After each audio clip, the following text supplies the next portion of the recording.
reason why good to great is such a good model, as is great by choice, is because these are companies that far outperformed other like companies, and outperform them for years.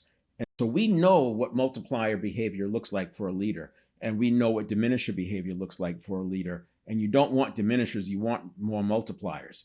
And imagine having an entire leadership team of all multipliers and a selection and succession plan that brings more multipliers up from the workforce.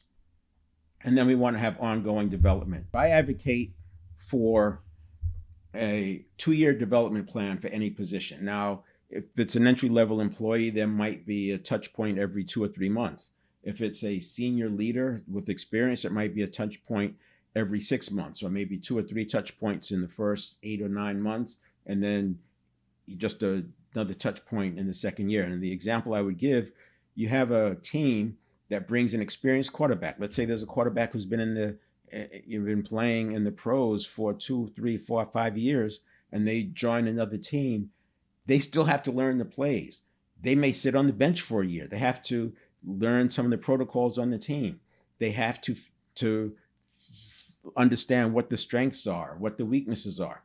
So this is the development process. This is why I like to have a 2-year development plan, so you're not just throwing people out there. This is how you can avoid having a mismatch of team metaphor and political metaphor and command and control metaphor and family metaphor. You don't want that mix. You want everybody singing out of the same playbook. And then you got to be able to overcome barriers and resistance. And a lot of times the barriers and the resistance are not external. There are some, but I would say you don't necessarily overcome regulations. You design your work so that the regulations, it takes the regulations into consideration. But a lot of the barriers and resistance are from inside.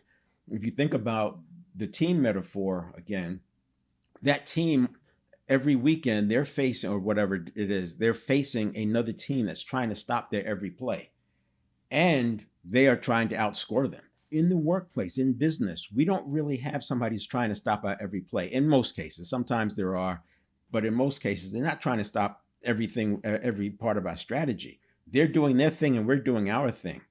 And so a lot of that overcoming, it has to do with what we've got internally.